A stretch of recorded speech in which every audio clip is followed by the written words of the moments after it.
A man can own the world and still be a prisoner in his own home. For Mr. Kong, this was not a philosophy, but a reality etched into the silent, polished surfaces of his sprawling mansion. The silence was his true fortune, a suffocating inheritance far heavier than the empires he commanded with a single, quiet phone call.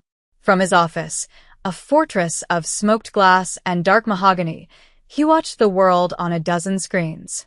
He managed shipping lanes, political favors, and the brutal arithmetic of power, yet the one domain he could not conquer was the small, soundless world of his own son. His power ended at the door to the playroom, where a 10-year-old boy named Min-jun lived in a kingdom without sound, a kingdom whose walls had been built the day his mother died. Mr. Kang's world was one of suspicion, a necessary tool of his trade that had long ago curdled into the very lens through which he saw everything. He trusted no one, because trust was a currency for the weak, a vulnerability he could not afford. This suspicion now fell upon the newest member of his household staff, a young woman named Chloe. She was an anomaly, an American woman of color in a household of meticulously vetted Korean staff. Her resume was flawless, her references impeccable, but in Mr. Kang's world, perfection was merely a mask for a hidden agenda. So he watched her. On a dedicated monitor on his expansive desk, he tracked her movements through the sterile hallways of his home. He saw her dust shelves that were already clean, polished silver that already gleamed. She was efficient, quiet, and invisible, just as she was meant to be. But his gaze always sharpened when her duties took her near Min-jun's wing of the house. He leaned closer to the screen, his jaw tight, waiting for the inevitable mistake, the moment of deceit that would confirm his worldview. He expected her to be like the others, to treat the boy like a fragile piece of glass, to offer a pitying glance and then hurry away from the uncomfortable silence. What he saw instead, on a quiet Tuesday afternoon, made the air in his lungs freeze. She did not hurry away. She walked right in. The day his world shattered had been drenched in sunlight, a cruel mockery of the darkness that was about to fall. His wife, Soo-jin, had been life itself. Her laughter was the melody that filled the cavernous rooms of the mansion, her presence the warmth that made it a home. She smelled of gardenias and honey, and she believed, with a fierce and gentle heart, that there was goodness in everyone, even in a man like him. She was his anchor, the one person whose belief in him made him want to be the man she saw. They had been driving back from a weekend at their countryside villa, Min-jun, then only 5, asleep in the back, his small hand clutching a toy car. Soo-jin was humming a lullaby, her head resting against the passenger window, her eyes closed in contentment. The memory was a series of fractured, blinding flashes, the squeal of tires, the impossible crunch of metal, the world turning upside down in a storm of glass and screaming. He remembered waking up to the smell of gasoline and the terrifying silence from the passenger seat. He remembered turning to look at Min-jun, whose eyes were wide open, staring, not at the wreckage, but at his mother's still form. The boy did not cry. He did not make a sound. From that moment on, the silence became his companion. The doctors called it selective mutism, post-traumatic deafness. They used clinical, sterile terms to describe the horror that had locked itself inside his son. They said the trauma was so profound that his brain had simply shut down the pathways for sound and speech, a desperate act of self-preservation.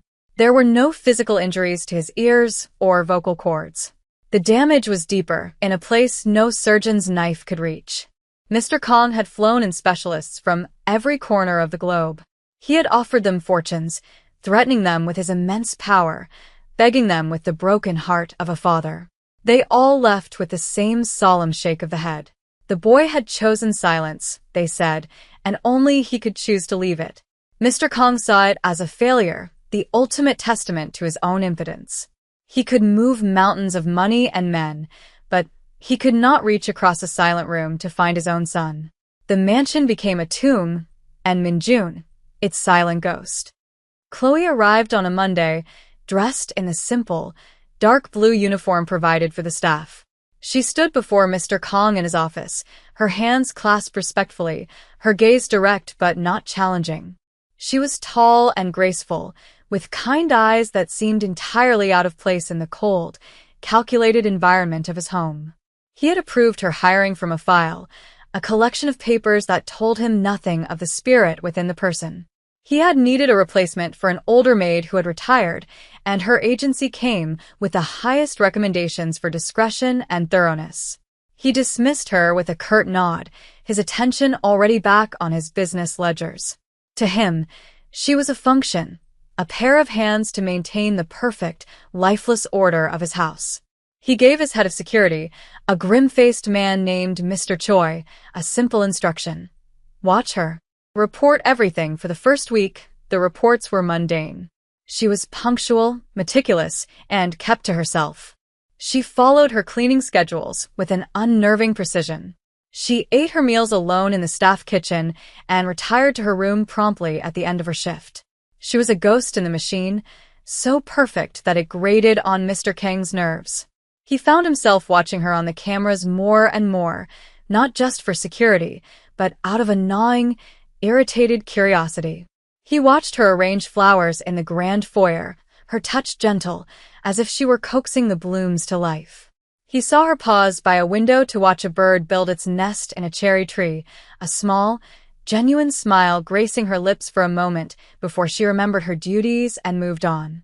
These small acts of quiet humanity were like cracks in the sterile facade of his life, and they unsettled him. He told himself it was a performance, a carefully constructed act to win trust before the inevitable betrayal. He waited for her to rifle through a drawer, to make a discreet phone call, to show any sign of the duplicity he knew was inherent in people.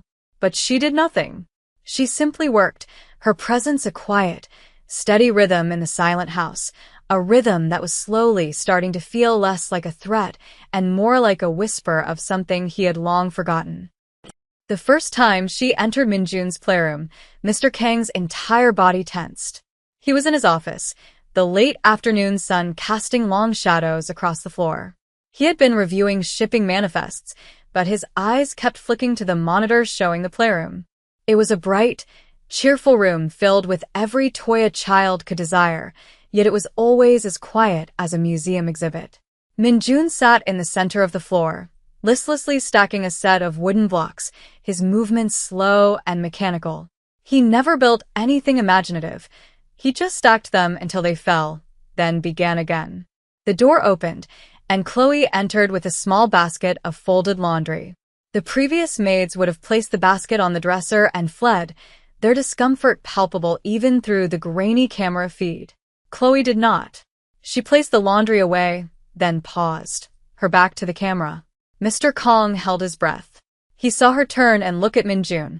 The boy, as always, did not acknowledge her. He continued his cycle of stacking and falling, lost in his silent world. Chloe slowly walked over and sat on the floor, a respectful distance away. She didn't speak. She didn't try to touch him. She simply sat there, sharing his silence. For a full 10 minutes, she just sat, her presence calm and unassuming. Then, she reached out and picked up a single red block from a scattered pile. She didn't add it to his tower. She just held it in her palm, her fingers tracing its smooth edges. Minun's second fortsatt.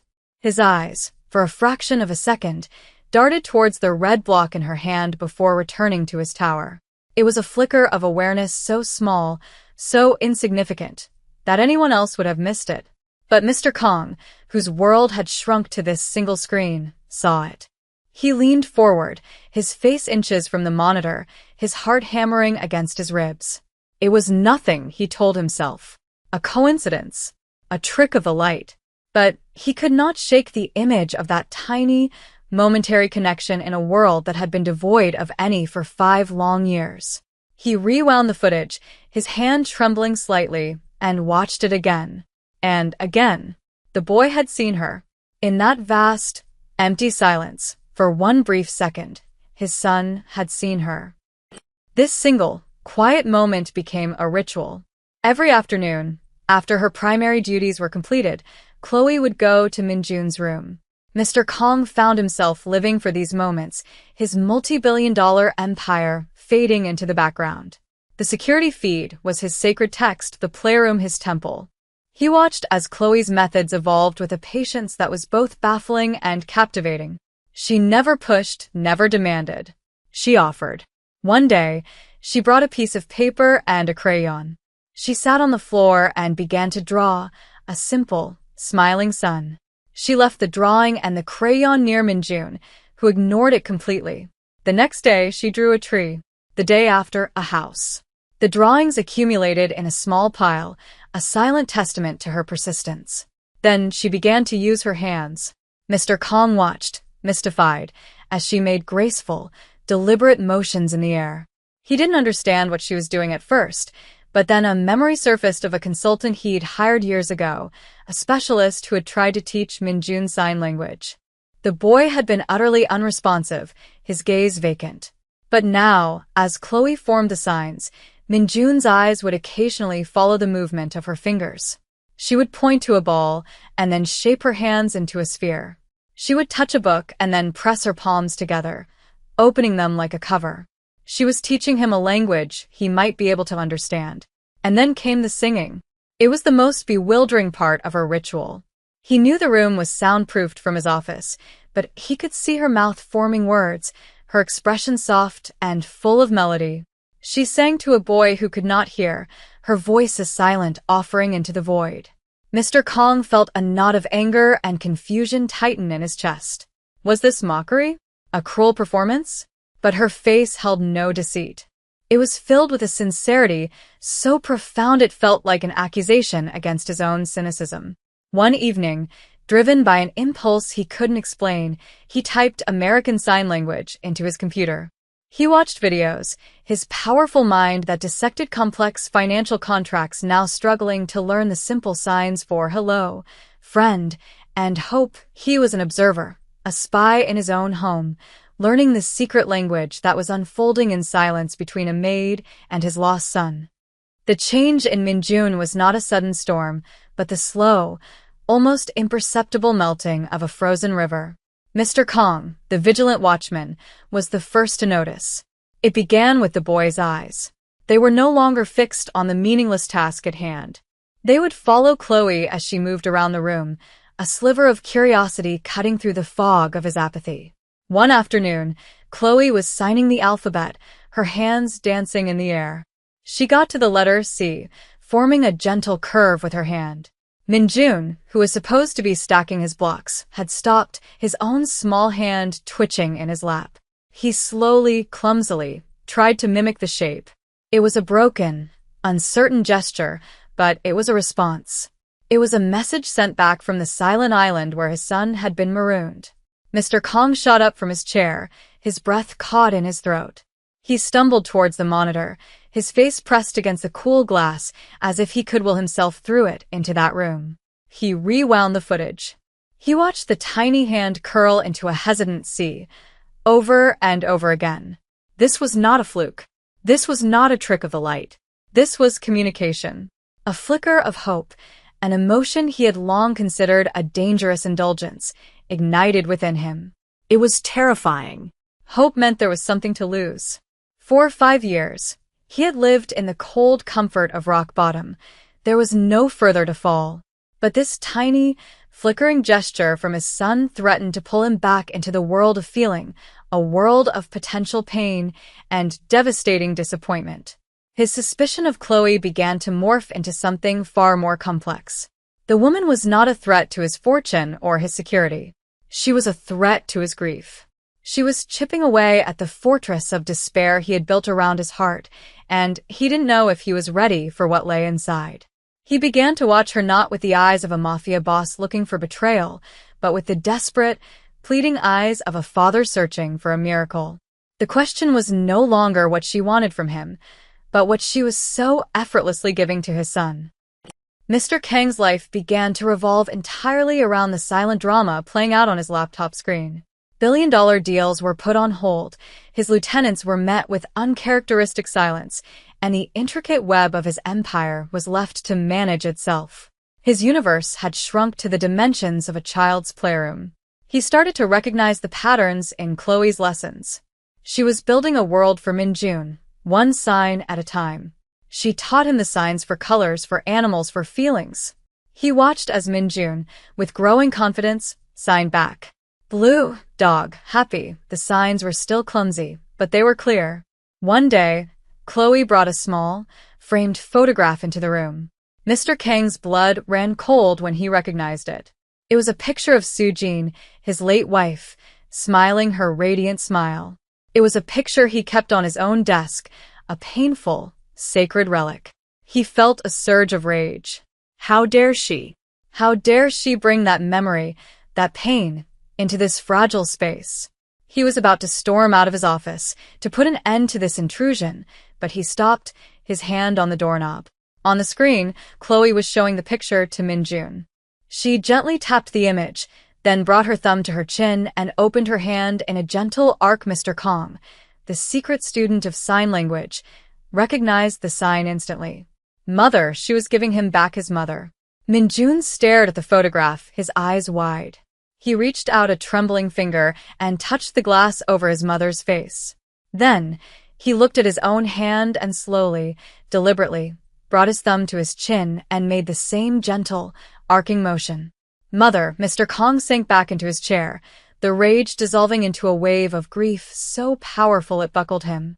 He had hidden away all of Sujin's pictures, thinking he was protecting the boy from the pain of her absence.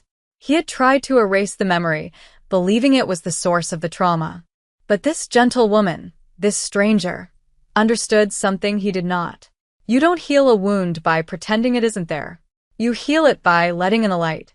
He watched, tears blurring the screen, as his son signed the word mother, again and again, a silent prayer to a memory he had not been allowed to touch. The atmosphere in the mansion, once heavy and stagnant, had begun to stir. The oppressive silence was still there, but it no longer felt like a permanent condition. It felt like the quiet before a dawn.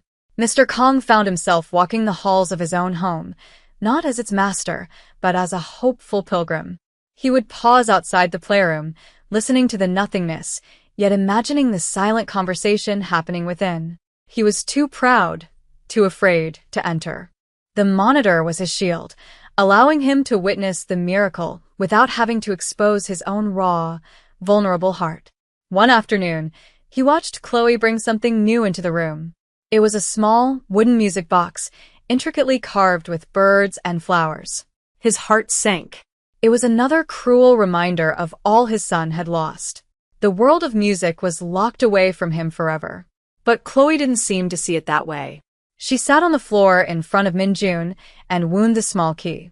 She opened the lid, and a tiny ballerina began to twirl. Mr. Kong knew the melody well. It was a simple French lullaby that Sujin used to hum. Chloe began to sing along, her voice a silent movie on the screen. Then she did something extraordinary. She took Minjun's small hand and gently placed it on the side of the wooden box.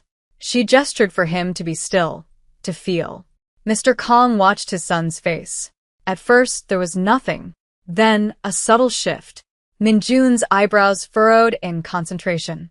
His eyes widened slightly. He couldn't hear the music, but he could feel it. He could feel the vibrations of the delicate melody traveling through the wood, up his arm, and into his soul. A sound escaped Minjun's lips. It was not a word. It was a small, guttural noise, a rasp of vocal cords that had been dormant for 5 years. It was the sound of a rusty gate being forced open. On the screen, Chloe's singing stopped. Her eyes filled with tears as she looked at the boy, her expression one of pure, unadulterated joy. In his office, Mr. Kong leaped from his chair, knocking it over with a loud crash. He stared at the screen, his ears straining as if he could hear that tiny, momentous sound through the camera's microphone. He couldn't, but he had seen it.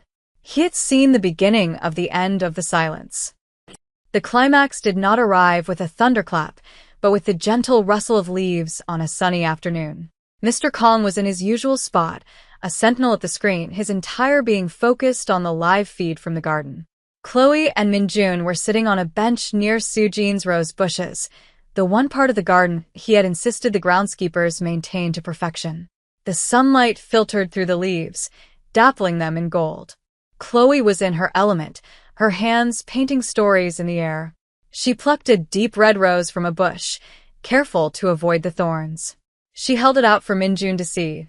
Then she brought her fingers to her nose and spread them outward, the sign for flower. Minjun copied her perfectly. She then touched her heart and moved her hand across her chest. Pretty, he copied that, too, a small smile finally gracing his lips. She looked at him, her expression so full of love it was almost painful for Mr. Kong to watch. She crossed her arms over her chest. I love you, Minjun watched her, his gaze unwavering. Then she pointed towards the grand house, towards the window of the office where she must have known, or perhaps just felt, that a father was watching. She tapped her chest, then pointed at the window.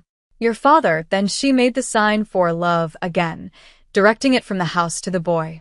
Your father loves you. A profound change came over Minjun. It was as if that final piece of a puzzle had clicked into place, illuminating his entire world. The signs, the vibrations, the silent songs, the gentle patience, it had all been leading to this one truth. He was loved. He was not abandoned. He looked at Chloe, and then his gaze shifted, moving past her, locking onto the distant window of his father's office. It was an impossible connection, a look that transcended distance and glass. His mouth, a feature that had been slack and silent for half a decade, trembled. It opened. Mr. Kong, watching on the screen, stopped breathing. He saw the shape of the word before he could have possibly heard it. It was a Korean word, a word of pure, primal connection. A faint, fragile sound, like the first crack in a sheet of ice, traveled across the lawn. Then it came again, clearer, stronger, a sound that shattered 5 years of silence in a single instant. Appa, father. Mr. Kong didn't remember getting up. He didn't remember the chair flying backward or the papers scattering from his desk. He was just running, his powerful legs eating up the distance through the cold, empty hallways, his heart exploding in his chest. He was running towards the sound. He was running towards his son. He burst through the French doors into the garden, his chest heaving, his polished shoes skidding on the stone patio. The world seemed to slow down. He saw his son, Minjun, standing now, his small body trembling, tears streaming down his face, but his eyes shining with a light Mr. Kong thought had been extinguished forever. He saw Chloe a few feet away, her hands pressed to her mouth, her own tears flowing freely, stepping back to give them space, her role as the catalyst complete. And he heard it again, with his own ears, not through a speaker or a dream, but real and alive in the sunlit air. Appa, the word was a key, unlocking a prison of grief Mr. Kong hadn't even realized he was trapped in. He stumbled forward and fell to his knees before his son, a man of immense power brought low by a single, perfect sound. He wrapped his arms around Minjun, pulling the boy into an embrace so tight he was afraid he might break him, yet so desperate he could never let go. He felt Minjun's small arms wrap around his neck, clinging to him. For the first time in 5 years, he was holding his son, not just the shell of him. He sobbed, great, heaving sounds of a dam breaking, washing away years of cold, silent despair. Laughter mixed with the tears, a sound of pure, unadulterated joy that echoed the laughter he had lost. Later, after the tears had subsided and the newness of sound had settled into a comfortable rhythm of whispered words and happy discoveries, Mr. Kong approached Chloe. He found her standing quietly by the rose bushes, ready to disappear back into the background. He stood before her, the great Mr. Kong, humbled. He tried to speak, but the words caught in his throat. He pulled out his checkbook, a clumsy, inadequate gesture. Anything, he choked out. Name a price. A house, a car, anything you want. It's yours. Chloe looked at him, her kind eyes holding no judgment, only a deep, soulful understanding. She gently shook her head, a small smile on her lips. Sir, some things don't have a price, she said, her voice as soft as her actions had been. Love is not a transaction. I just saw a child who needed to be reminded he was loved. Faith did the rest in that moment. Mr. Kong understood. He had spent his life accumulating wealth and power, believing they were the ultimate tools to shape the world. But he had been wrong. The greatest force on earth was not in a bank vault or at the end of a gun. It was in the patient, persistent, and unconditional love of a good heart. The silence never returned to the mansion. It was replaced by the sound of a boy's laughter, the endless chatter of questions about a world he was hearing for the first time, and the quiet, steady melody of a home reborn. Mr. Kong learned that true wealth isn't what you own or what you can buy, but the light you let into the dark and silent corners of the world, and the love you are brave enough to receive.